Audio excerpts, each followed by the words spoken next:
যেই জিনিস যার না সে যদি দখল করে নেয় সঙ্গে সঙ্গে সে আমি নবীর দল থেকে বের হয়ে যায়। নবীর দল মানে কি? নবীর উম্মত। দল মানে কি? বলেন বলেন। যে জিনিস আপনার না ওটা যদি আপনি জোর জবরদস্তি করে দখল করে নিয়ে নেন, নিজের আয়ত্তে রাখেন, যেই দিন এই কাজ করবেন ওই দিন আপনি আর নবীর উম্মতের ভেতরে নেই, আপনি বের হয়ে গেছেন। এ বাংলাদেশে কি এরকম কেউ করেনি?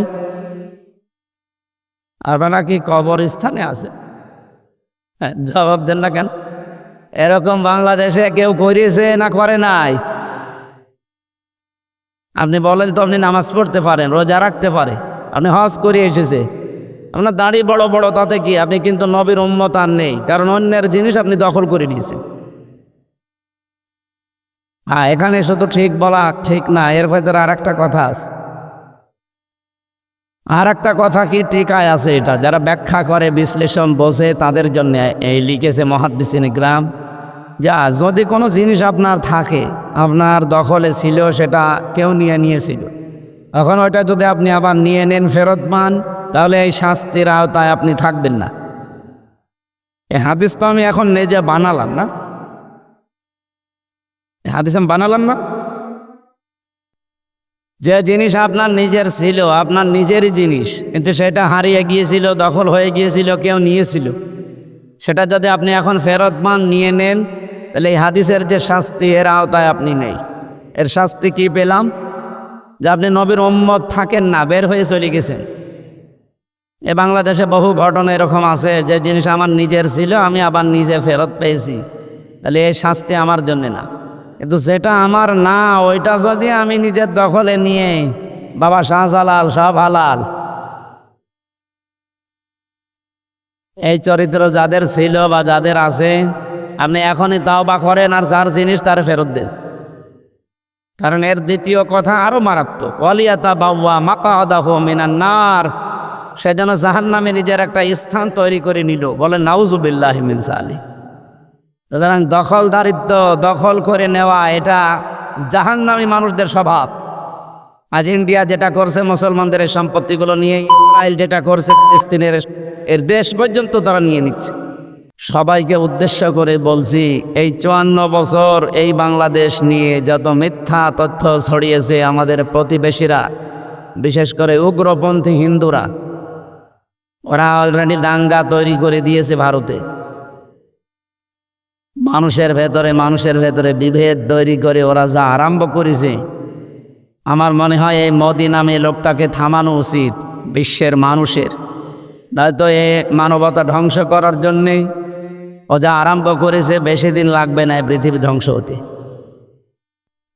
আমাদের এই দেশ সম্পর্কে সবচাইতে বেশি মিথ্যা কথা ছড়িয়েছে তারা, যেই দেশে সাম্প্রদায়িক সম্প্রীতি নেই, সংখ্যালঘুদের উপরে নির্যাতন হয়। আপনি বলেন তো, আগস্টের 5 তারিখের পর থেকে এপ্রিলের এই 24 তারিখ পর্যন্ত, এটা প্রায় 9 মাস হয়ে যাচ্ছে, কোনো হিন্দুর বাড়ি ঘর কেউ আগুন দিয়েছে প্রমাণ আছে? নেই।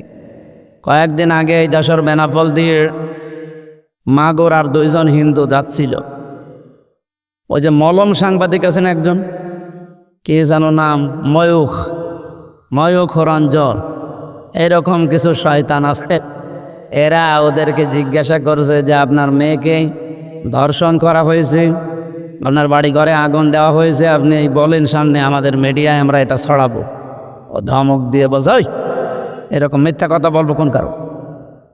আর 8.5 মাস আমরা সব চাইতে অন্তত স্বর্গে আছি, হিন্দুদের দিয়েও বলাতে পারছি না। তে আমরা সাম্প্রদায়িক সম্প্রীতি নিয়ে বসবাস যতটুকু করছি, এটা কোরআনের বরকতে। কারণ কোরআনে কারিম জানিয়েছে, লাকুম দীনুকুম ওয়ালিয়া দীন, লা ইকরাহা ফিদ্দীন। যে ধর্মের ব্যাপারে কোনো বাড়াবাড়ি নেই, যে যারটা মানবে সে যেন নিরাপত্তার সাথে মানতে পারে। এই জন্য অন্য ধর্মের মানুষেরা যদি বাংলাদেশে যারা আছেন, কোনো চিন্তা করবেন না, এ দেশ যেমন আমাদের, আমরা 92% মুসলমান, তাতে কি আপনারা 4-5 ভাগেও সমস্যা নেই।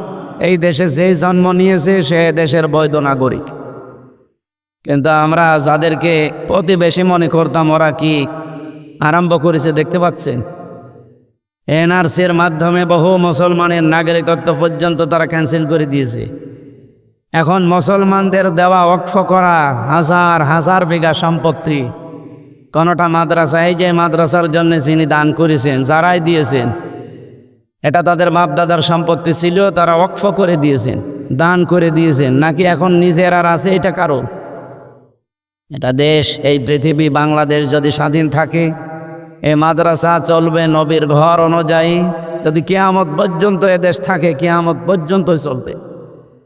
তো মুসলমানদের দেওয়া এই যে হাজার হাজার বিঘা সম্পত্তি, মাদ্রাসা, মসজিদ, খানকা, গরস্থান, ঈদগার নামে ওয়াকফ করা ছিল, ওরা এখন সে আইনটা বাতিল করে দিয়ে অবৈধ আইনের মাধ্যমে সবগুলো এখন দখল করে নিচ্ছে।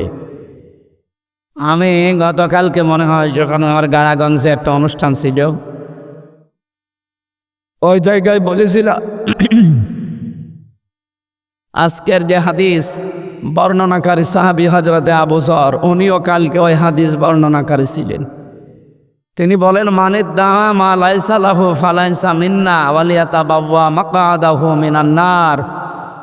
যে জিনিস যার না, সে যদি দখল করে নেয়, সঙ্গে সঙ্গে সে আমি নবীর দল থেকে বের হয়ে যায়। নবীর দল মানে কি? নবীর উম্মত। দল মানে কি? বলেন বলেন। যে জিনিস আপনার না, ওটা যদি আপনি জোর জবরদস্তি করে দখল করে নিয়ে নেন, নিজের আয়ত্তে রাখেন, যেই দিন এই কাজ করবেন ওই দিন আপনি আর নবীর উম্মতের ভেতরে নেই, আপনি বের হয়ে গেছেন। এ বাংলাদেশে কি এরকম কেউ করেনি? আপনারা কি কবরস্থানে আছে? জবাব দেন না কেন? এরকম বাংলাদেশে কেউ করেছে না করে নাই? আপনি বলেন তো, আপনি নামাজ পড়তে পারেন, রোজা রাখতে পারে, আপনি হজ করে এসেছে, আপনার দাড়ি বড় বড়, তাতে কি? আপনি কিন্তু নবীর উম্মত আর নেই, কারণ অন্যের জিনিস আপনি দখল করে নিয়েছেন। হ্যাঁ, এখানে শুধু ঠিক বলা ঠিক না, এর ভেতরে আর একটা কথা আছে। আর একটা কথা কি টিকায় আছে, এটা যারা ব্যাখ্যা করে, বিশ্লেষণ বোঝে, তাদের জন্য এই লিখেছে মুহাদ্দিসিন ইকরাম, যা যদি কোনো জিনিস আপনার থাকে, আপনার দখলে ছিল, সেটা কেউ নিয়েছিল, এখন ওইটা যদি আপনি আবার নিয়ে নেন, ফেরত পান, তাহলে এই শাস্তির আওতায় আপনি থাকবেন না। এই হাদিস তো আমি এখন নিজে বানালাম না, এই হাদিস আমি বানালাম না। যে জিনিস আপনার নিজের ছিল, আপনার নিজেরই জিনিস, কিন্তু সেটা হারিয়ে গিয়েছিল, দখল হয়ে গিয়েছিল, কেউ নিয়েছিল, সেটা যদি আপনি এখন ফেরত পান, নিয়ে নেন, তাহলে এই হাদিসের যে শাস্তি, এর আওতায় আপনি নেই। এর শাস্তি কি পেলাম? যে আপনি নবীর উম্মত থাকেন না, বের হয়ে চলে গেছেন। এ বাংলাদেশে বহু ঘটনা এরকম আছে, যে জিনিস আমার নিজের ছিল, আমি আবার নিজে ফেরত পেয়েছি, তাহলে এই শাস্তি আমার জন্যে না। কিন্তু যেটা আমার না, ওইটা যদি আমি নিজের দখলে নিয়ে, বাবা শাহজালাল, সব হালাল, এই চরিত্র যাদের ছিল বা যাদের আছে, আপনি এখনই তাওবা করেন আর যার জিনিস তার ফেরত দেন। কারণ এর দ্বিতীয় কথা আরো মারাত্মক, ওয়ালিয়াতাবাওয়া মাকআদাহু মিনান নার। সে যেন জাহান্নামে নিজের একটা স্থান তৈরি করে নিল, বলে নাউজুবিল্লাহি মিন যালিক। সুতরাং দখলদারিত্ব, দখল করে নেওয়া, এটা জাহান্নামী মানুষদের স্বভাব। আজ ইন্ডিয়া যেটা করছে মুসলমানদের এই সম্পত্তিগুলো নিয়ে, ইসরায়েল যেটা করছে ফিলিস্তিনের, এর দেশ পর্যন্ত তারা নিয়ে নিচ্ছে। আজকে বাংলাদেশের সময় 12:30 থেকে কি আরম্ভ হয়েছে ইসরায়েলে, আপনি দেখেছেন? মিথ্যা না, একেবারে টিভিতে দেখিয়েছে। অলরেডি দাবানলে হাজার হাজার বিঘা জমি, ফসল, গাছপালা সব পুড়ে ছারখার হয়ে যাচ্ছে। এদের এত উন্নত মেশিন, পানি দেওয়া বলেন, ঔষধ দেওয়া বলেন, বিষ দেওয়া বলেন, কত কিছু তারা ছিটাচ্ছে, কিছুতেই কিছু হচ্ছে না। কারণ এটা তো আর কেউ লাগিয়ে দেয়নি, এ লাগিয়েছে কে? কোন মানুষ যখন মানুষের উপর অত্যাচার করে, তখন ওই মানুষটা আল্লাহর টার্গেট হয়ে যায়। আপনি কথা কোনোদিন শুনেছেন? ইন্নামাস সাবিলু আলাল্লাযীনা ইয়াজলিমুনান নাস, সূরা শূরা 13 নাম্বার কি 25 নাম্বার পারা 42 নাম্বার আয়াত, এটা 6 নাম্বার পৃষ্ঠার 13 নাম্বার লাইনে আছে, প্রথম অংশে পাবেন। আল্লাহ পাক বলেন, ইন্নামাস সাবিলু আলাল্লাযীনা ইয়াজলিমুনান নাস, অবশ্যই আমি আল্লাহ মামলা দেব, কেস দেব অভিযোগ দায়ের করব তাদের বিরুদ্ধে যারা মানুষ হয়ে মানুষের ওপরে জুলুম করে। ইসরায়েল যেটা করছে, মানুষ হয়ে মানুষের ওপরে জুলুম করছে, অথচ 1940 সালে তাদেরকে আমাদের এই যে রোহিঙ্গারা এরকম ভাবে তারা থাকতে দিয়েছিল যে থাকেন, পৃথিবীর কেউ যখন আপনাদের জায়গা দেয় না অন্তত এখানে থাকেন, অথচ এই কয়েক বছরের ব্যবধানে তারা এখন তাদের দেশ থেকে এদের তাড়িয়ে দিচ্ছে। 2 নম্বরে আমাদের এই যে প্রতিবেশী রাষ্ট্র ভারতেও কত মানুষকে তাদের বাড়ি ঘর থেকে পর্যন্ত শুধু মুসলমান হওয়ার কারণে তাড়িয়ে দিচ্ছে, দখল করে নিচ্ছে। দখলবাজদের জন্য শাস্তি আমরা এই হাদিসে 2টা পেয়েছি। 1 নম্বরে সেই দিন থেকে সে নবীর উম্মতের বাইরে চলে যায়, হয়তো সে ইহুদি হবে, নাই খ্রিস্টান হবে, নাই বৌদ্ধ হবে, নাই অন্যান্য পৃথিবীর যে 4500 ধর্ম আছে সেই ধর্মের অনুসারী, ও আর মুসলমান থাকবে না। যারা এই দখলবাজ, দখলদার, অন্যের জিনিস নিজের আয়ত্তে নিয়ে নেয় জোর করে, সে যেভাবেই হোক, চাঁদাবাজি করে হোক, ছিনতাই করে হোক, চুরি ডাকাতি করে হোক, আরো কত কায়দা কৌশল আছে ফাঁকি দিয়ে, অনেকে প্রতারণা করেও নিয়ে নেয়। একজনের জমি হয়তো সে ভালো বোঝে না, ওরে কি 8-60 বসিয়ে বলে যে এখানে সই করে দাও, অসুবিধা নেই, সই করে দেখা যাচ্ছে তার জমিটাও নিয়ে নিল। এরকম চালাক মানুষ দেশে নেই। আমরা নবীর হাদিসের এই প্রথম পয়েন্টে যেন কেউ না পড়ে যায়। আমি দেখতে পাচ্ছি বাংলাদেশে বহু মানুষ অলরেডি হাদিসের এই শাস্তির ভেতরে এখন আছে। তারা নামাজ পড়তে পারে কিন্তু নবীর উম্মত না, কারণ মুনাফিকরাও নামাজ পড়তো। এই কথা বলে না কেন?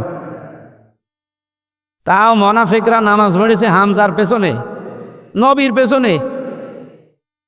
এই 7 গাছি না কি এলাকায়, 7 গাছি মসজিদে না, ও নামাজ পড়েছে মসজিদে নববীতে, কাবা শরীফে।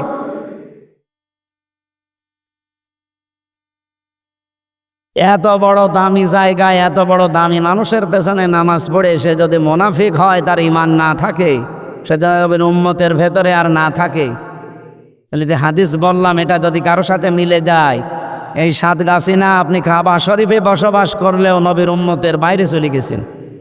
আল্লাহ আমাদের হেফাজত করুন, আমিন। 2 নম্বরে ওয়ালিয়াতাবাওয়া মাকআদাহু মিনান নার, সে যেন জাহান্নামে নিজের স্থান তৈরি করে নেয়। আরো বলেন নাউজুবিল্লাহ। আল্লাহ আমাদের হেফাজত করুন। আমি যেহেতু কোরআন সবার জন্য এই কথা নিয়ে আরম্ভ করেছিলাম, সুতরাং এখানে শুধু মুসলমান না, যারাই আসবেন, হাদিসে এসেছে পৃথিবীতে 3টা জায়গায় যদি কেউ সময় ব্যয় করে, সম্পদ ব্যয় করে, কিয়ামতে আল্লাহ যখন হিসাব আরম্ভ করবেন তখন এই সময়টা, এই সম্পদের হিসাব আল্লাহ নেবেন না। যে সময়টা আপনার দুনিয়াতে কোরআনের পেছনে ব্যয় হয়, হয় কোরআন শিক্ষায়, কোরআন প্রচারে, কোরআন প্রসারে, কোরআন কায়েমে, এর জন্য যদি আপনার সম্পদ খরচ হয়, সময় খরচ হয়, কিয়ামতে যখন আল্লাহ এই 70 বছর 60 বছরের হিসাব নেবেন দাঁড়িয়ে দাঁড়িয়ে, তখন এই সময়টা আল্লাহ বাইরে রাখবেন যে ওর হিসাব আপ দেওয়া লাগবে না। আজকে যদি 1-1.5 ঘন্টা কোরআনের পেছনে আমরা ব্যয় করতে পারি কোরআনের একটা আয়াত বোঝার জন্যে, যখন জবাব আল্লাহ আরম্ভ করবেন আমাদের কাছে নেওয়ার, যদি 1-1.5 ঘন্টা জবাব আর দেওয়া না লাগে, আপনি টের পাচ্ছেন কত বড় উপকার হবে। দুদকে ধরলে মানুষ আমরা পাগল হয়ে যায়, তাও তো এদেরকে ঘোষ ঘাস দিয়ে এদিক ওদিক করা যায়। আর আল্লাহ যেদিন কিয়ামতের দিন আমাদেরকে দাঁড় করিয়ে হিসাব নেবেন, কিছু চলবে ওই জায়গায়। সুতরাং জীবনের হিসাব মেলানো বড় কঠিন জিনিস। এটা হযরতে পড়েছিলাম, উনি এই যে হিসাব দেওয়া, জবাব দেওয়া, এটা খুব ভয় পেতেন। রাষ্ট্রের দায়িত্বে আছেন, রাতের বেলা এশার নামাজ আদায় করে এই ল্যাম্প বলে না, হেরিকেন ল্যাম্প, বাতি যায় বলে, জয়তুনের তেল লাগিয়ে আগুন লাগিয়ে তিনি হিসাব করছিলেন। হঠাৎ করে দেশের প্রধান বিচারপতি ওই সময় হযরতে আলী রাদিয়াল্লাহু তাআলা আনহু, তিনি প্রবেশ করার জন্য অনুমতি নিলেন, সালাম দিলেন। পাশে এসে বসার পরে হযরত ওমর জিজ্ঞাসা করলেন, প্রধান বিচারপতি আপনি এসেছেন, আপনার কি রাষ্ট্রের কোনো ব্যাপারে কথা বলবেন নাকি ব্যক্তিগত কোনো বিষয়ে?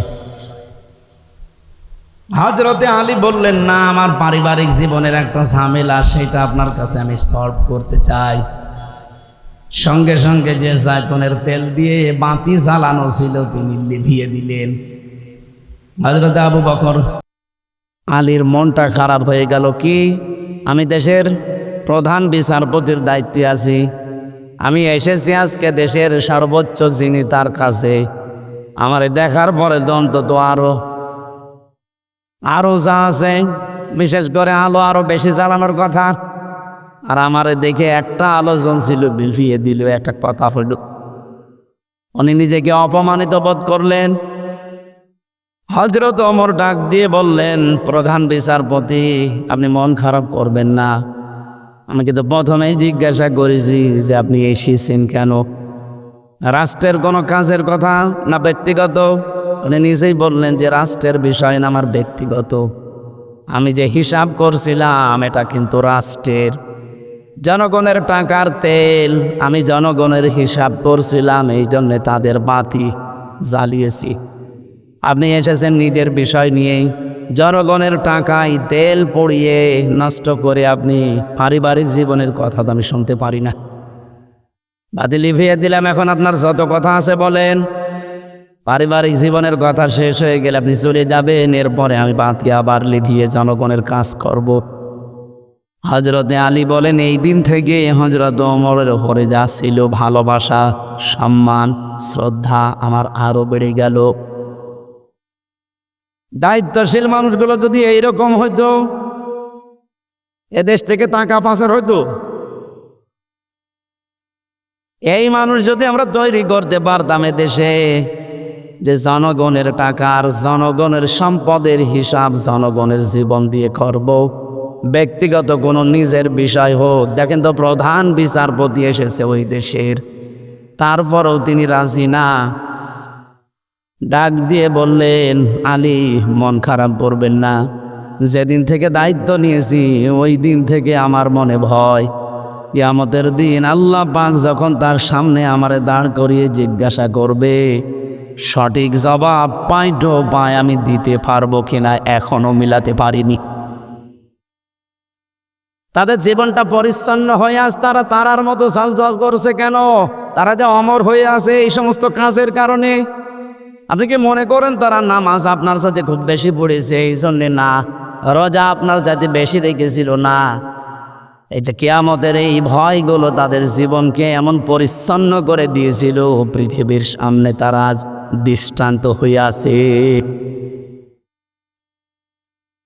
যেই মানুষই তাদেরকে অনুসরণ করে অতটুকু না, যতটুকুই করতে পারবে ওই মানুষকে আল্লাহ চিরন্তন করে দেবে। হয়তো 50-60 বছর পরে এখানে আমরা কেউ থাকবো না, সব মাটির নিচে চলে যাব। 100-150-200 বছর পরে এখানে আসলে হয়তো আপনাকে কেউ চিনবেও না। ওসমান সাহেব যদি 200 বছর পরে এই সাতগাছি আসে, ওই সময় যারা এখানে বসবাস করবে আল্লাহর কসম ওনাকে পড়তে দেবে না, কারণ ওই মানুষগুলো ওনাকে চেনে না, উনিও ওদেরকে চিনবে না।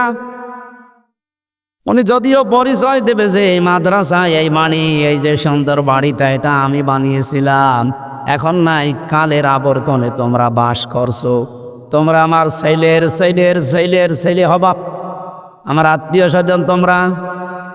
আমি আমার নিজেরটা হিসাব করে দেখেছি, আমার বাবার নাম রিয়াজউদ্দিন, তার বাবার নাম জাহান আলী, তার বাবার নাম নমাজ আলী, তার বাবার নাম আমি জানি না,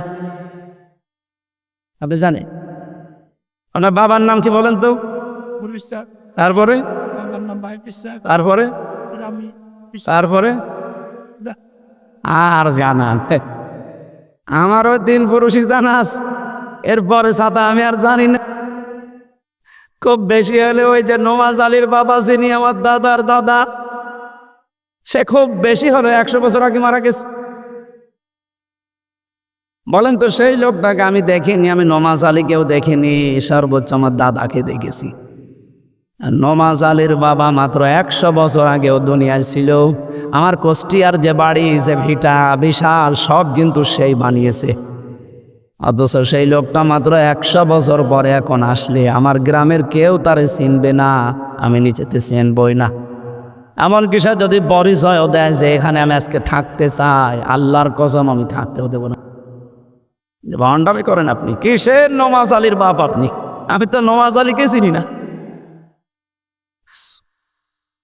এইরকম পরিচয় দিয়েছেন আল্লাহ কোরআনে, দুনিয়া সম্পর্কে এইরকম পরিচয় দিয়েছে।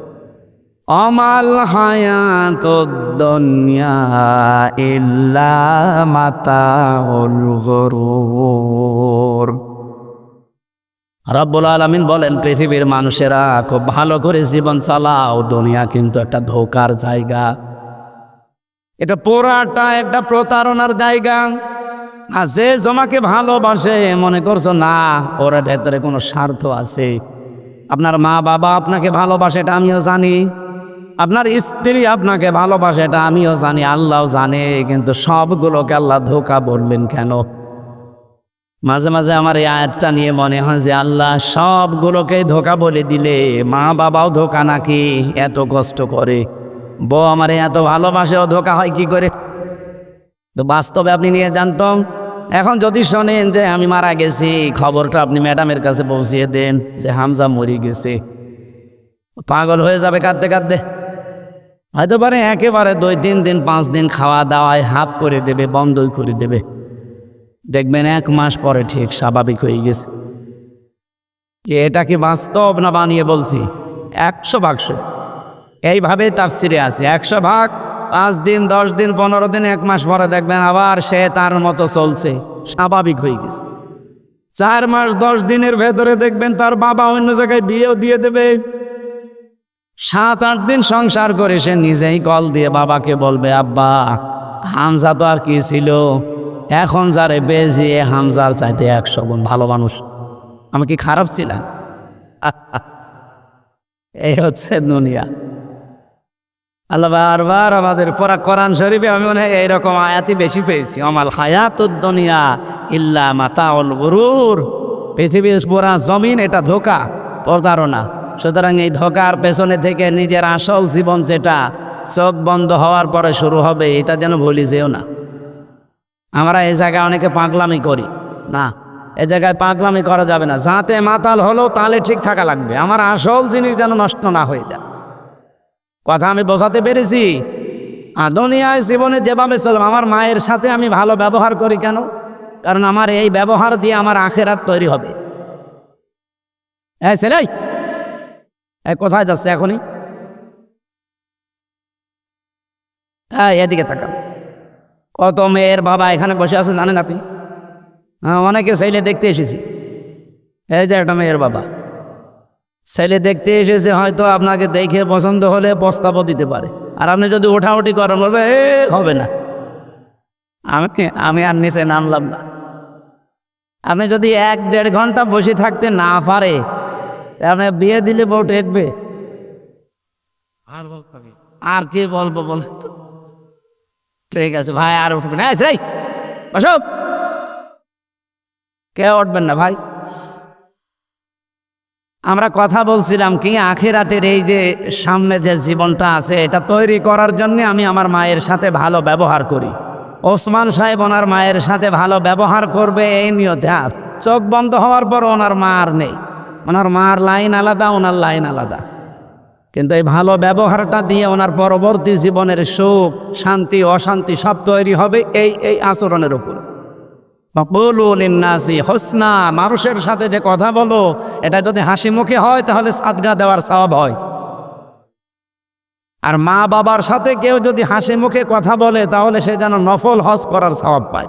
আমি আমার স্ত্রীর হক আদায় করি এই কারণে, কারণ চোখ বন্ধ হয়ে গেলে তার রাস্তা আর আমার রাস্তা পুরা আলাদা। ফাইদা নুফিখা ফিস-সূর ফালা আনসাবা বাইনাহুম ইয়াওমাইযিন ওয়ালা ইয়াতাসালুন। নসবের বহু বচন আল্লাহ আনসাব দিয়েছেন।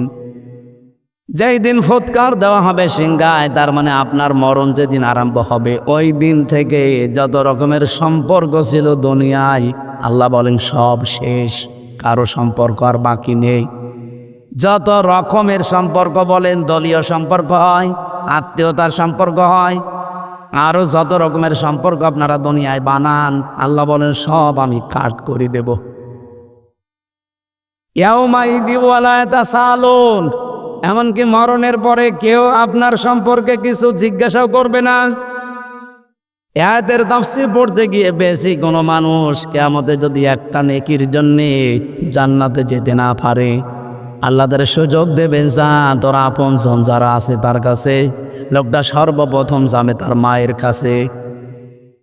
মুফাসসির বলেন 500 বছর পর্যন্ত মায়ের পা ধরে পড়ে থাকবে।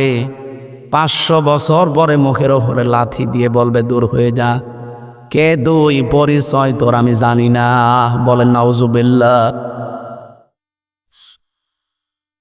আখিরাতের কথাগুলো নবীজি ওই 1500 বছর আগে ওই মানুষগুলোকে শুনিয়েছিলেন, যারা চুরি করতো, ডাকাতি করতো, ছিনতাই করতো, জেনা করতো, মানুষের সম্পদ কেড়ে নিত। কিন্তু জগৎ যেহেতু আর একটা আছে, ওখানে আমার আসল জীবনের হিসাব নিকাশ শুরু হবে। এটা যার ভেতরে জড় যত দৃঢ়ভাবে তৈরি হয়েছিল, তার জীবন কিন্তু তত বেশি পরিচ্ছন্ন হয়েছিল। আমি একজনের নাম বললাম, হযরত ওমর। কি চিন্তা নিয়ে রাষ্ট্র চালিয়েছিলেন বলেন তো? যে একজন রাষ্ট্রের প্রধান বিচারপতি এসেছে তার কাছে, তারপরও তিনি রাজি না রাষ্ট্রের সম্পদ অবৈধভাবে ব্যয় করতে। এটা তার কাছে অবৈধ মনে হচ্ছে। আমার দেশটা দাঁড়িয়েছে তো, আমি মালয়েশিয়া ছিলাম কয়েকদিন আগে, তাদের দেশ 2004 সাল থেকে দাঁড়িয়ে গেছে। দুইটা বিষয়, আমি অনেকগুলো মানুষের সাথে মিশেছি ওই দেশে, দুইটা বিষয় তারা কম্প্রোমাইজ করে না, খুব কঠিন। 1 নম্বরে দুর্নীতি।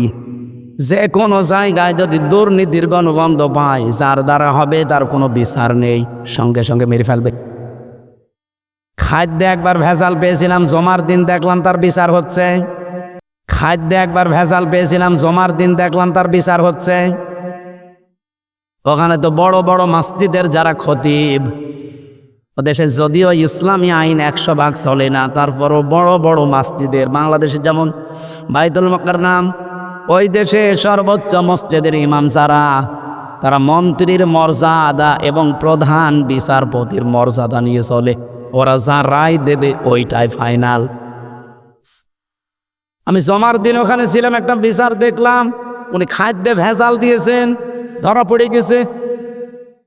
ওই যে বিচার করবে, কেস করবে, রায় দেবে, এসব না, শুধুমাত্র প্রমাণ হওয়ার সঙ্গে সঙ্গে দেখলাম মাত্র 3 দিনের ভেতরে তার বিচার শেষ, বিদায় করে দিলে। যে দুনিয়ায় থাকার তোর আর কোনো অধিকার নেই, কারণ এই খাদ্যে ভেজাল দিয়ে আল্লাহর বান্দারা এই খাবার খাবে, তাদের কিডনি নষ্ট হবে, পেট নষ্ট হবে, শরীর নষ্ট হবে। তুই মানুষ হত্যা করার তালিকায়, কারণ মানুষ হত্যা এইভাবেই মানুষ করে। তুই তো ধীরে ধীরে মানুষকে মৃত্যুর দিকে ঠেলে দিচ্ছিলি। বাংলাদেশে বহু মানুষ এরকম নেই, নিজের সম্পদ নিজের সন্তানকে খাওয়াতে চায় না, ঔষধ মেশানো, এই বিষ মেশানো, এই ফরমালিন দেওয়া খাবার। অন্যের মানুষ আসে তখন বিক্রি করে দেয়। আমাদের দেশটা যদি সত্যি এতটুকু একটু কঠোর হতে পারতাম। এই কুষ্টিয়া বিশ্ববিদ্যালয়ের সাবেক এক ছাত্র, বাড়ি রাজশাহী বাগমারা, আব্দুল জব্বার মণ্ডল, ম্যাজিস্ট্রেট, আমাদের শ্রদ্ধাভাজন বড় ভাই, উনি এখন ঢাকাতে আছে। এই যে খাদ্যে ভেজালের অভিযানে মাঝে মাঝে দেখবেন নামে। আমার মাঝে মাঝে চিন্তা হয় যে এরকম যদি 100 জন বাংলাদেশে একটু মন থেকে কাজ করার সুযোগ পেত, এই দেশে খাদ্যে ভেজাল দেওয়ার কোনো মানুষ পাওয়া যেত না, ভয়তে মানুষ ভালো হয়ে যেত। মালয়েশিয়া দাঁড়িয়ে যাওয়ার পেছনে কারণ 2টা। 1 নম্বরে এইরকম কিছু পেলে তারে আর বাঁচিয়ে রাখে না। 2 নম্বরে তারা খুব পরিষ্কার পরিচ্ছন্ন, কোনো জায়গায় একটা ময়লা নেই। অথচ এই দেশের চাইতে মালয়েশিয়া প্রায় 5 ডবল বড়, এত বড় বিশাল দেশ। তারা যদি দাঁড়িয়ে যেতে পারে, আমরা দাঁড়াবো না মানে? আমাদের দেশে তাদের চাইতে সম্পদ কোটি গুণে বেশি। কিছু না থাকলেও সবচাইতে বড় সম্পদ আমরা মানুষ। কথা বলেন না কেন? তারা এত বড় বিশাল দেশ, মাত্র মানুষ 3 কোটি। বাংলাদেশের চাইতে 5 ডবল বড়। মানুষ কত? 3 কোটি, তাও বাংলাদেশের 20 লাখ। 20 কোটি। হ্যাঁ, না না না, 20 লাখ আছে ওখানে। বাংলাদেশের মানুষ মালয়েশিয়া 20 লাখ বাস করে। ভারত থেকে এসেছে প্রায় 50 লাখ, ওই থাইল্যান্ড থেকে এসেছে, ইন্দোনেশিয়া থেকে এসেছে, সব মিলে মনে হয় 1 কোটি হবে, আর ওদের দেশের মানুষ 2 কোটি। এত বড় বিশাল এলাকা নিয়ে তারা মাত্র 3 কোটি। আর আমাদের এতটুকু একটা দেশ, সম্পদ যাই আছে, বড় সম্পদ আমরা। 18 কোটি থেকে 20 কোটি। কত? 20 কোটি মানুষের তো কিছু না থাক 2টা করে হাত আছে না? বলেন বলেন, এই সম্পদগুলো চুরি করে বাইরে না পাঠালে, বাইরে যে কি আপনার আরামে আছেন? সিঙ্গাপুরে যে হোটেলে উঠলাম দেখি নিচে 2 জন বসে আছে। কি ভাই আপনি এখানে? হুজুর আমরা আগেই পালিয়েছি। আপনি পালালেন কেন? আপনার তো পালানোর কথা না। আপনার 620টা বাড়ি। ওই যে চট্টগ্রামের যে মন্ত্রী ছিল ও সিঙ্গাপুরে আছে এখন পালিয়ে, বলছে আমি নিচে নামি না। এই দেশে আমার সেকেন্ড হোম আছে, মালয়েশিয়া আমার সাহেব পাড়া আছে, সাহেব পাড়া, কিন্তু থাকতে পারি না। বাংলাদেশে 20 লাখ মানুষ এ দেশে বাস করে, আমারে দেখলে ভত্তা বানিয়ে ফেলবে। এই জন্যে চুরি চুরি করে থাকি। আপনি যেন কাউকে কিছু বলবেন না, দোয়া করবেন। তো নয় দোয়া আসে শয়তান দেশের টাকা পাচার করে 120টা 620টা বাড়ি বানিয়েছে। আমার মনে হয় এই 9 মাস যদি থাকতো আরো 100 বাড়ি বানাইতো। আমরা তো মানুষ তৈরি করতে চাই ওই রকম যে মানুষগুলো নিজের চিন্তা না করে জনগণের চিন্তা করবে। এই দেশটা আল্লাহর কসম দাঁড়িয়ে যাবে। আপনি শুধুমাত্র 5টা বছর একটু ওই সৎ মানুষ তৈরি করে একটু মানুষগুলোকে কোরআন দিয়ে চালানোর ব্যবস্থা করে। মালয়েশিয়া 100 ভাগ ইসলাম নেই, 60 ভাগ আছে। সৌদি আরবে 100 ভাগ ইসলামে 70 ভাগ আছে। 100 ভাগ ইসলামে পৃথিবীতে শুধু একটা জায়গায় এখন আছে, আফগানিস্তানে। তারা একেবারে সরাসরি 500 আয়াত আছে কোরআনের শরীয়তের বিধান পঙ্খানো আদায় করে। আমি যেটা আপনাদেরকে এখান থেকে শিক্ষা নিয়ে দিতে চাই, কোরআনে কারীম আল্লাহ রাব্বুল আলামিন যে উদ্দেশ্য দিয়েছেন, আমাদেরকে যেটা বোঝাতে চেয়েছেন বারবার, আমাদের জীবন পরিচ্ছন্ন হওয়ার জন্য আখেরাতের এই চিন্তা ছাড়া সম্ভব না। এজন্য যত বেশি বৃদ্ধি হবে আমাদের ভেতরে বদ্ধমূল হবে এবং বৃদ্ধি হবে, তত বেশি আপনি দুনিয়ার জীবন সম্পর্কে ভালোভাবে টের পাবেন যে আসলে এটা আল্লাহর ভাষায় মাতাউল গুরুর, এটা প্রতারণা, ধোঁকাবাজি, খেল তামাশা ছাড়া কিচ্ছু না। কোরআনে কারীম আমরা শুনতে আসলাম, এখানে আয়াতের শেষে 2টা বিষয় পেয়েছি। আল্লাহ রাব্বুল আলামিন বলেন হাদা বায়ানুল লিন্নাস, এই যে বর্ণনা, বক্তব্য, বায়ান, এটা কাদের জন্য আমি দিয়েছি জানো? লিন্নাস, মানুষের জন্যে। কোন মানুষ? এই লাম শব্দটা আরবি গ্রামার অনুযায়ী প্রায় 13টা অর্থে ব্যবহার হয়। এখানে যে অর্থ এসেছে লাম ব্যবহার করার জন্যে, সেটা জীবিত মানুষদের জন্যে।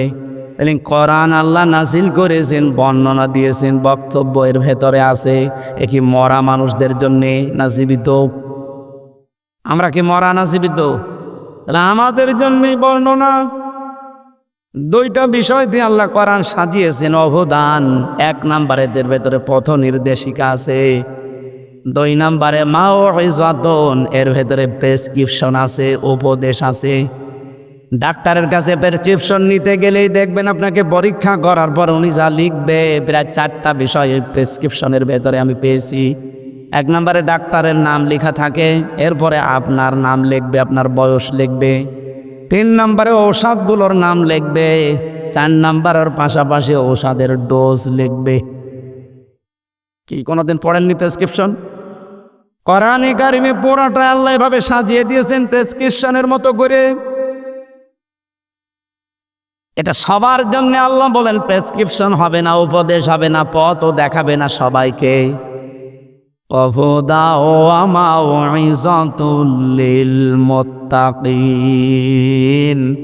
পৃথিবীতে যারা ভদ্রলোক, মুত্তাকি শব্দের শাব্দিক অর্থ হচ্ছে ভদ্রলোক। দুনিয়ায় যে মানুষগুলো ভদ্রলোক, তাদের জন্য আল্লাহ এই 2টা জিনিস দিয়ে কোরআন সাজিয়েছেন, বর্ণনা দিয়েছেন। বলেন সুবহানাল্লাহ। তাহলে আমরা যদি সত্যি আজকে ভদ্রলোক হতে পারি কোরআনের ভাষায়, তাহলে আমাদের জন্য এখানে উপদেশ আছে, আমাদের জন্য এর ভেতরে অবশ্যই পথ নির্দেশিকা, কিভাবে পথ চলা লাগবে সেই নির্দেশগুলো আছে। একটা হাদিস পড়ছিলাম না প্রথমে, হযরত আবু যর রাদিয়াল্লাহু তাআলা আনহু থেকে বর্ণিত। বিশ্বনবী জানিয়েছেন, আমি একবার দীর্ঘ একটা হাদিস বর্ণনা করছিলাম হযরত আবু যর রাদিয়াল্লাহু তাআলা আনহুর কাছে। তিনি বলেন, আমি প্রায় 83 কিলোমিটার দূর থেকে নবীর কাছে এসেছিলাম। ডাক দিয়ে বললাম, হে রাসূল, সবসময় তো আসতে পারি না, পাহাড়ি এলাকার পথ মাড়িয়ে আসা বড় কঠিন। আপনি আমাকে এমন এমন কিছু কথা বলেন যেগুলো আমার এলাকায় গিয়ে আমি মানতে পারলে আমি যেন জান্নাতি হতে পারি। বিশ্বনবী এই 7টা কথা তাকে বলেছিলেন। বলেন তো শৈলকোপার মানুষেরা, এই যে 7টা উপদেশ, এটা কি শুধুমাত্র আবু যরের জন্যে? আমাদের জন্য ওই 7টা উপদেশ আছে। আর কিয়ামত পর্যন্ত যারা আসবে আমাদের পরে, তারাও এই 7টা মানলে তারাও জান্নাতি। নবীজি বললেন, 1 নম্বরে তাকে আমি উপদেশ দিয়েছিলাম, ওসিকা বিতাকওয়াল্লাহ, যেখানে থাকবা তাকওয়া অর্জন করে মুত্তাকি হবা। এটা কোরআন উপদেশ, কোরআন প্রথম নির্দেশিকা কাদের জন্যে? মুত্তাকিদের। বলেন বলেন। বাংলাদেশে মুত্তাকি তাকওয়ার শ্রেণী বিন্যাস করা হয় পোশাক দেখে। যাদের পোশাক যত বড় বড় হয় মনে করি তত বড় বুজুর্গ না। পোশাক আর দাড়ি দিয়ে আমরা বিচার করি। আসলে তাকওয়াটা মানুষের অন্তরের বিষয়। পোশাক আশাক এগুলো তো লাগবে, এগুলো বাহ্যিক, কিন্তু সবচাইতে বড় বিষয় তাকওয়া থাকে অন্তরে। আপনার এই অন্তর যদি তাকওয়া তৈরি না হয়, আল্লাহর ভয় তৈরি না হয়, আপনি যদি আকাশ দিয়ে উড়িয়েও যান, আপনি বুজুর্গ না, আপনি বেজিরগ। কিছু জিনিসের উপরে মানুষের টান যতই হোক, যখন আপনি ঘৃণা করে এই কাজ থেকে নিজেকে বাঁচিয়ে রাখতে পারবেন, তখন মনে করবেন আমার তাকওয়া তৈরি হয়েছে। আমার অফিসে 3-4 জন আমরা কাজ করি, সবাই ঘোষ খায়, তারা আনন্দে থাকে, সুখে আছে, বাহ্যিক দৃষ্টিতে দেখতে মনে হয় ভালোই চলছে। আমারও মন চায়, আমারও অভাব আছে, আমারও চাহিদা আছে, প্রয়োজন আছে, কিন্তু কাজটা যেহেতু নিষিদ্ধ, আমি শুধু ছেড়ে দেয়নি।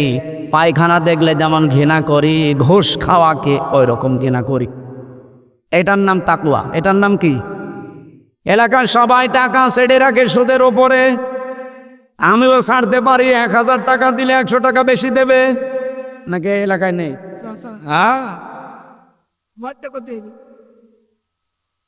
যারা এই কাজ করে আমি জানি, এখানে তারা এখনো বসে আছে। ও আর শুনে যে সুদের টাকা তুলবে, ও বলছে ঠিক। ও আর শুনতে এসেছে এটা শেষ করে যে টাকা ছেড়ে রেখেছিল 100 টাকা, 1000 টাকায় 100 টাকা বেশি পাবে, ওই টাকা এখন সে তুলবে। এরকম মুসল্লি নেই? কুষ্টিয়ায় যখন আমি ওই যে লালনের মাজারের পাশে নামাজ পড়াতাম, সুমার নামাজ, লালনের মাজার বলতে ওই যে আসল মাজার না, একতারা মোড়ে আসরের নামাজ পড়ে এক মুরব্বীকে দেখি বসে বসে তসবিহ টিপছি। আর সবাই তো বের হয়ে চলে গেল, আপনি বলছেন আমিও যাব। ঠিক আছে আপনি আসেন। আমি গেলাম।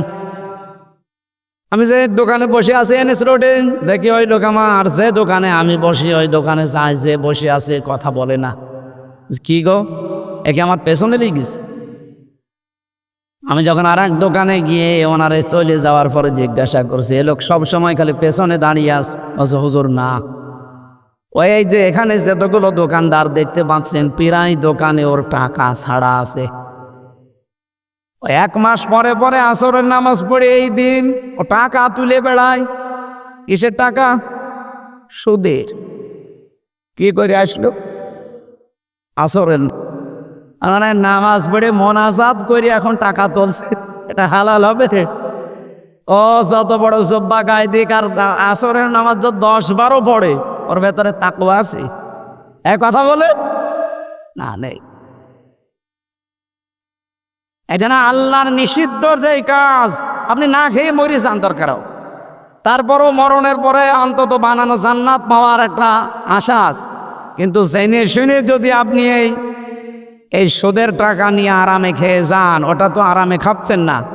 সুদের টাকা খাওয়া আর মায়ের সাথে জেনা করা একই কথা। অথচ এই যে ওসমান ভাই বলছে এলাকায় নাকি এই গোনা চলছে। কারা করছেন হাত তোলেন তো দেখ। কই আপনি আন্দাজে পড়বেন? এরকম মানুষের এলাকায় থাকবে?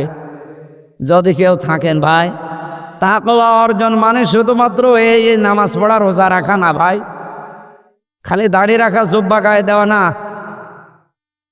তাকওয়া মানে আল্লাহর নিষিদ্ধ কাজ যেটা মন আমার চাই, কিন্তু আমি আল্লাহর ভয়ে শুধু ছেড়ে দেব না। ছেড়ে দেওয়ার নাম খৌফ। ছেড়ে দেওয়ার নাম কি? খৌফ। আর নিষিদ্ধ কাজ ঘৃণা করে ছেড়ে দেওয়ার নাম হচ্ছে তাকওয়া। যারা পরকীয়া প্রেমে আসক্ত আছে এবং নিজের স্ত্রী বাদ দিয়ে অন্যের সাথে যাদের লাইন আছে, অনেকের লাইন আবার ভাবির সাথে। আপনি একটা কাজ করেন, একটা প্রতিবেশীর স্ত্রী, ভাবি এবং বিবাহিত মেয়ে যারা, তাদের সাথে যাদের লাইন আছে ও সরাসরি জাহান্নামী। কারণ একটা অবিবাহিত মেয়ের সাথে যদি লাইন ঘাট করে আপনি বিয়ে করে নেন, মাপ পেয়ে যাবে। আর একজনের বউ আপনার রুচি নাই কি করি? আপনি মানুষ। এলাকায় যদি এই গোনায় কেউ থাকেন, বিশেষ করে পরকীয়া প্রেমে আসক্ত থাকেন, যেহেতু নিষিদ্ধ কাজ এটা, এই মুহূর্তে তওবা করা লাগবে আর ওই নাম্বারগুলো ডিলিট করা লাগবে। কারা কারা এটা ছেড়ে দেবেন হাত তোলেন তো। এই এলাকায় এসব চলছে না, আলহামদুলিল্লাহ। আপনি ওয়াজ দিয়েছেন কেন? আপনি গান দেবেন, এটা তো আফদা আল্লাহর ওলি বসে আছে। যাক, এলাকায় তাকওয়া বান্ধব ভালো আছে। কালকে একটা পেপারে দিয়ে দেবে যে শৈলকুপা থানার আশপাশে যারা আছে এদের জীবনে কোনো পরকীয়া প্রেম নেই, আপনারা পুরস্কার পাবেন। অনেক বড় জিনিস তো। এখন এই যে তাকওয়ার কথা বলছিলাম, এই সমস্ত আল্লাহর নিষিদ্ধ কাজ ঘৃণা করে ছেড়ে দিলে কি হবে? সাহাবী বললেন, হে নবী, এটার দ্বারা আমার কি উপকার হবে? ফাইন্নাহু আসিয়ানু লিআমরিকা কুল্লিহি। নবীজি বলেন, পৃথিবীর যত কাজ আছে আল্লাহ সব কাজ তোমার জন্য সৌন্দর্যমণ্ডিত করে দেবে। যে কাজে হাত দিবা কাজটা সুন্দর হয়ে যাবে তোমার জন্য, শুধু এই তাকওয়ার কারণে। সাহাবী ডাক দিয়ে বললেন, কুলতু জিদনি ইয়া রাসূলুল্লাহ, নবীজি আপনি আমাকে আরেকটু বলেন। বিশ্বনবী বলেন, আলাইকা বিতিলাওয়াতিল কোরআন ওয়া যিকরিল্লাহি আযজা ওয়া জাল্লা। নিজের ওপরে আবশ্যক করে নিবা, নিজের ওপরে ফরজ করে নিবা, নিজের ওপরে লিখিত করে নিবা যে দুনিয়ায় যতদিন বেঁচে আছি প্রতিদিন কম বেশি আমি কোরআন পড়ব। এটা আজকে থেকে নিয়ত করা যায় না? যতদিন বেঁচে আছি এক আয়াত হলেও প্রতিদিন আমি পড়বই। আর বুঝে শুনে পড়বেন, যেহেতু ইবনে কাসির তাফসীরটা বাংলায় সহজ এবং মারেফুল কোরআনও সহজ। প্রতিটি মুসলমানের ঘরে ঘরে আমার ইবনে কাসিরটা থাকা আমার মনে হয় জরুরি। যেহেতু সাহাবী প্রশ্ন করেছেন, জিদনি, বলতো হে নবী আপনি আমাকে আরেকটু বলেন তো কি করা যায়? নবীজি বললেন, আলাইকা বিতিলাওয়াতিল কোরআন, নিজের ওপরে আবশ্যক করি না ও প্রতিদিন তুমি কোরআন পড়বা। 2 নম্বরে যতটুকু সময় পাও আল্লাহর জিকিরে থাকবা। এখান থেকে একটা মাসলা বের হয়, সব সময় যদি কোনো মানুষ তার জহব্বার সাথে আল্লাহর জিকিরটা জারি রাখতে পারে, নারী হোক আর পুরুষ হোক, পাক থাকেন আর না পাক থাকেন, অযু থাক আর না থাক, সব সময় মনে, সব সময় জহব্বায় মুখে এই শব্দটা জারি রাখবেন, লা হাওলা ওয়ালা কুওয়াতা ইল্লা বিল্লাহ। আমি নিজে যতটুকু পারি এটা আমার মনে আসলেই মুখে চলতে থাকে। গাড়িতে বসে আছি, আসতেছি, চলে ফিরি, যা করি এই কথাটা মুখে লাগিয়ে রাখবেন। এটা হচ্ছে জান্নাতের খাজানা। বলেন সুবহানাল্লাহ। এই আমলটা নারী পুরুষ সবাই আজকে থেকে আরম্ভ করেন, লা হাওলা ওয়ালা কুওয়াতা ইল্লা বিল্লাহ। যেদিন আল্লাহ মিজানে আপনাকে পাল্লা নেকি আর বদি আপনাকে ওজন দিতে থাকবে, এই লা হাওলা ওয়ালা কুওয়াতা যাদের জীবনে বেশি পড়া পেয়েছে এবং এর উপরে যাদের জীবন চলবে, ওই মানুষগুলোর পাল্লা আমার আল্লাহ নিজে ভারী করে দেবে। সব সময় মুখে এই শব্দটা রাখা দরকার আমাদের। আর একটা শব্দ আছে, আস্তাগফিরুল্লাহ। সব সময় পড়বেন, আপনার ওযু না থাকলেও অসুবিধা নেই, না পাক থাকলেও অসুবিধা নেই। আস্তাগফিরুল্লাহ, আস্তাগফিরুল্লাহ। এই জিকিরটা তেলাওয়াতে কোরআনের উদ্বুদ্ধ করছি। মাদ্রাসা বানিয়েছেন এই কোরআন শিক্ষা দেওয়ার জন্যে। যারা বানিয়েছিলেন হয়তো তারা আজ নেই, বিদায় নিয়ে চলে গেছে তারা। তাদের মুসলমান ভাই বোন উনি বানিয়েছে। অন্তত ওনার যে সমস্ত আত্মীয় স্বজন, বাবা মা, আত্মীয় স্বজন যারা দুনিয়া থেকে বিদায় নিয়েছে, যত মানুষ সেখানে তেলাওয়াত করছে, প্রতিটি অক্ষরের বিনিময়ে নেকিগুলো আল্লাহ তাদের কবরে যেন পৌঁছিয়ে দেন। বলেন আমিন। সাহাবী বললেন, হে নবী, এই দুইটা কাজ করলে আমার কি উপকার হবে? বিশ্ব নবী বলেন, ফাইন্নাহু যিকরুল্লাকা ফিস সামা ওয়া নূরুল্লাকা ফিল আরদ। আসমানে আল্লাহ বিশেষ বিশেষ জায়গায় তখন তোমারে নিয়ে আলোচনা করবে। আপনি কথা টের পাচ্ছেন কি বললাম? বাংলাদেশের প্রধান উপদেষ্টা ডক্টর মোহাম্মদ ইউনূস, উনি যদি আজকে আমারে নিয়ে আলোচনা করে তার মন্ত্রিসভায়, তার উপদেষ্টা পরিষদে যদি বলে আমির হামজা নামে একজন আছে, তাকে কালকে নিয়ে আসো, কিছু কথা বলবো, আমার মনে হয় কানে আওয়াজ আসার সঙ্গে সঙ্গে আমি পাগল হয়ে যাব। একটা অস্থায়ী, একটি স্থায়ী, একটা অস্থায়ী বাংলাদেশের প্রধান উপদেষ্টা যদি আমার মতো মানুষ নিয়ে আলোচনা করলে আমি আনন্দে পাগল হয়ে যাই। তামাম পৃথিবীর মালিক যিনি, উনি বলছেন আমি তোরে নিয়ে আমার বিশেষ জায়গায় আলোচনা করি। নূরুল্লাকা ফিল আরদ, জমিনে চলতে ফিরতে যত আলোর প্রয়োজন হবে ওই আলোগুলোর ব্যবস্থা আমি আল্লাহ নিজে করে দেব। আলো মানে অন্ধকার, চলতে গিয়ে আলো লাগে। এই পৃথিবীর জমিন চলতে গিয়ে অনেক অন্ধকারের পথ আছে। এই অন্ধকারের পথগুলোকে মারিয়ে চলার জন্য আলো লাগবে। ওই আধ্যাত্মিক আলোগুলো আল্লাহ আপনাকে নিজে দান করে দেবে। সাহাবী বললেন, সিদিনী বলতো, ইয়া রাসূলুল্লাহ, নবী আপনি আমাকে আর একটু বলেন। বিশ্ব নবী বলেন, আলাইকা বিতুলিস সামতি, অধিকাংশ সময় যদি কাজকর্ম না থাকে, প্রয়োজন না থাকে, কথা বলবা না, চুপ করে থাকবা। এই অভ্যাসটা আমাদের নেই।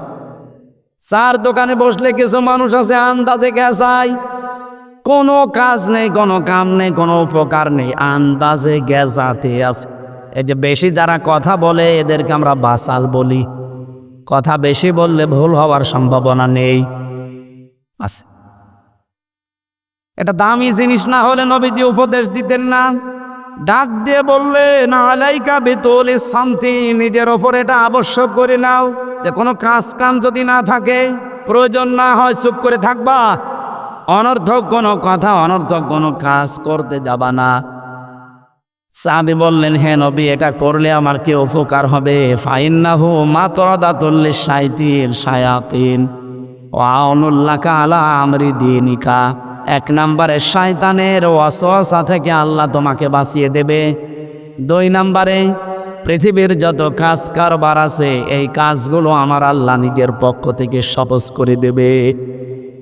অনেক বড় বড় কথা বলছিলেন সাহাবীর কাছে। তিন নম্বরে উনি ডাক দিয়ে বলেন, বলতো, জিদনি ইয়া রাসূলুল্লাহ, হে নবী আপনি আমাকে আর একটু কিছু বলেন।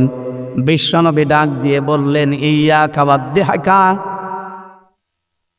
সাবধান থাকবা, আন্দাজে হাসবা না। এটা বেকার কিছু মানুষ হাসাহাসি করে, কোনো কাজ নেই, কাম নেই, আপনি হাসতে পারেন, কিন্তু কাজের জন্য যদি হয়, তাও যে মৃদু হাসি যেটাকে তাবাসসুম বলা হয়, অট্ট হাসি যেটা আন্দাজে। এই যে কিছু ডাক্তার এই তথ্যটা ছড়িয়েছে, কারা ছড়িয়েছে আমি জানি না, যে যারা বেশি বেশি হাসে তাদের হার্ট ভালো থাকে। এটা কোরআনের পুরা বিপরীত কথা। আন্দাজে যারা অট্ট হাসি দেবে তাদের, এই যে পরের হাদিসের পরের শব্দ, সাহাবী বললেন, হে নবী, বেশি বেশি হাসলে কি হবে আমার? ফাইন্নাহু ইয়ামিতুল কলবা ওয়া ইয়াযহাবু বিনুরিল ওয়াজহি। এক নম্বরে তোমার ক্ষতি হয়ে যাবে, দুনিয়া থেকে তোমার যে কলব আল্লাহ দিয়েছিল কলব মরিয়ে যাবে। আর ডাক্তার নাকি বলে যে বেশি বেশি হাসলে নাকি কলব, আত্মা, এরপরে আর কি আছে, হার্ট নাকি ভালো থাকে। এটা মিথ্যা কথা। আরো আপনার হার্ট নষ্ট হয়ে যাবে বিনা কারণে যদি কেউ অট্ট হাসি দেয়, আন্দাজে হাসতেই থাকে। নবীজি বলেন, আমি নবী, তোমরা নবী না। আমি যা দেখি তোমরা দেখতে পাও না। আমি যা দেখি যদি সত্যি তোমরা দেখতে পেতে, জীবনেও কোনোদিন হাসতে না, সারা জীবন কাদা লাগতো। ফালিয়াদহাকু কলিলা ওয়া লাবকু কাসীরা জাযাম বিমা কানু ইয়াকসিবুন। বেশি বেশি আমার বান্দাদেরকে হাসতে মানা করো, বলো যদি সময় পায় সে যেন অপরাধের কথা চিন্তা করে কন্দন করে। অসল্প বাবা, সে আমলটাও আমাদের ভেতরে নিয়ে আসা দরকার। রাতের বেলা যখন সবাই ঘুমিয়ে পড়ে, নিজের অপরাধগুলো স্মরণ করে উঠবেন, একটা লম্বা সেজদা দিয়ে একটু কান্নার চেষ্টা করেন, দেখবেন একটা আলাদা শান্তি পাবেন। এটাকে বাংলায় বলা হয় অনির্বচন সুখ। এটা কিনতে পাওয়া যায় না। অপরাধের কথাগুলো স্মরণ করে রাতের বেলা সবাই ঘুমিয়ে আসে, যদি একটা লম্বা সেজদা দিয়ে আপনি কেঁদে ফেলতে পারেন যে আল্লাহ মাফ করার জন্য তুমি ছাড়া আর কেউ নেই, আমি ভুল করে ফেলেছি, মনের অজান্তে যখন চোখ দিয়ে পানি বেয়ে বেয়ে পড়বে, একটা আলাদা শান্তি আল্লাহ আপনাকে, এটা আমি জেলখানায় পেয়েছিলাম এই 3 বছর, যেতে এমনি কান্দা চলে আসতো, সে দুঃখে হোক কষ্টে হোক। আর রাতের বেলা তো নিস্তব্ধ, সবাই ঘুমিয়ে গেছে, শুধু কারারক্ষী আমার সামনে দাঁড়িয়ে পাহারা দেয়। গভীর রজনীতে এমনিতে তো গোনা করার কোনো সাহস নেই বা পদ্ধতিও নেই, ওই জায়গাও নেই গোনা করার। রাতের বেলা যখন দেখেছি গভীর রজনীতে একা একা ওঠে কোরআন শরীফ তেলাওয়াত করার মাধ্যমে কন্দন চলে আসতো, পরে দেখি আজানের আগে একটা আলাদা সুখ আল্লাহ নিজে আমাকে দিয়ে দিস। তা এখন আর পাওয়া যায় না, কেন এখন তার ওঠাই পাই না। সময় পেলে এই কাজটাও করা দরকার। কান্না এটা আল্লাহর কাছে অনেক দামি জিনিস। সাহাবী বলেন, হে নবী আপনি আমাকে আরেকটু বলেন। বিশ্ব নবী বলেন, কলিল হাক্কা ওয়া ইন কানা মুররান, হক কথা বলবা সব সময়, যদিও তিতা লাগে খারাপ লাগে। সাহাবী বলেন, এটার দ্বারা কি হবে? বিশ্ব নবী বলেছিলেন, না এখানে ওয়া ইন কানা মুররানের পর আর কোনো শব্দ পাচ্ছি না। হাদিসের ব্যাখ্যা পড়তে গিয়ে আমি দেখেছি যেহেতু নবীজির উপকারের কথা আর বলেন না, যে হক কথা বললে যদিও তিতা লাগে খারাপ লাগে বলবা, এর উপকার কি নবীজি কিছু বলেন না। যারা হাদিস ব্যাখ্যা করেন তারা বলেন কত উপকার, এটা দুনিয়া আখেরাতে বলে শেষ করা যাবে না। হক কথা বললে সর্বনিম্ন উপকার হবে এই পৃথিবীর সৃষ্টি জগতের ভেতরে আপনার প্রতি একটা আলাদা মহব্বত আল্লাহ তৈরি করে দেবে। যারা হককে চেপে রাখে, সত্যকে গোপন করে রাখে, তাদের প্রতি আল্লাহ মহব্বত তৈরি করে না, তাদের প্রতি আরো ঘৃণা তৈরি করে দেয়। আপনি দেখেন এই বাংলাদেশে যারা হক সত্য জিনিস জানার পরও গোপন করে রেখেছিল, তাদের প্রতি শুধু মানুষ না, যত সৃষ্টি আছে সবাই তারে ঘৃণা করে। আমি নাম নিতে পারলাম না, আপনি দেখবেন এইটাই করে। সাহাবী বললেন, হে নবী আমাকে আরেকটু বলেন। নবীজি বলেন, লা তাখাফ ফিল্লাহি লাওমাতা লাইম, আল্লাহর দ্বীনের কাজ করতে গিয়ে, আল্লাহর পথে চলতে গিয়ে কোনো নিন্দুকের নিন্দার পরোয়া করবা না। সাহাবী শেষ পর্যন্ত বলেছিলেন, লিয়াখাযুযকা আনিন নাস মা তা'লামু মিন নাফসিকা। হে নবী আপনি আমাকে শেষ কথা বলেন। নবীজি বলেন, অন্যের যখন বদনাম করতে তোমার মন চাইবে যে বদনাম করি, সঙ্গে সঙ্গে এই মনে করবা যে ওই দোষ তো আমারই আছে। ওরা বুঝতেছেন? যখন অন্যের ব্যাপারে কথা বলতে তোমার মন চাবে, এই যে মেয়েরাই কাজ বেশি করে, এক জায়গায় বসলে শুধু অন্যের বদনাম গিবত। সাবধান, আপনি অন্যের কথা যখনই মনে আসবে যে একটু বলি, সব সময় মনের ভেতরে এই চিন্তাটা নিয়ে আসবেন যে এই দোষ তো আমারই আছে। আমি অন্যের এই কথাগুলো একজনকে শোনাচ্ছি, অথচ এই দোষ তো আমি নিজেই করি। এ 7টা বিষয় যদি নিজের ভেতরে বদ্ধমূল করে নিতে পারো, আমি নবী বললাম তুমি জান্নাতি। সাহাবী বলেন, হে নবী যে 7টা বিষয় বললেন, আমি কমাবও না বাড়াবও না, এতটুকুর ওপরেই থাকতে চাই। আমরাও যদি সত্যি মাউইযাতুল লিল মুত্তাকিন, আল্লাহ আমাদেরকে পৃথিবীতে পথ নির্দেশিকা এবং প্রেসক্রিপশন দিয়ে যে কোরআন দিলেন সবার জন্য না, মুত্তাকি হবে যারা, ভদ্রলোক হবে যারা আল্লাহর ভাষায়, তাদের জন্য এই গাইডলাইনগুলো আল্লাহ দিয়েছেন। এখন থেকেই মেনে চলার তৌফিক কামনা করছি, বলেন আমিন। মেয়েদের জন্য আলাদা করে কিছু বলতে পারছি না, সময় নেই। আপনার স্বামীকে ছেলেকে আমার এই গাড়ির কাছে পাঠিয়ে দেবে। মোনাজাতের পরে আপনাদের লিখিত একটা বই নিয়ে এসেছি, জেলখানায় লিখেছিলাম পারিবারিক জীবনে যে সমস্যা, দাম্পত্য কলহ এবং সমাধান কি করে করা লাগে। নিজের মেয়েকে এগুলো পড়ান, স্ত্রীকে পড়াবেন, ওই গাড়িতে আছে। মোনাজাতের পরে নিয়ে যান, কাজে লাগবে ইনশাআল্লাহ। আল্লাহুম্মা আমিন। লা হাওলা ওয়ালা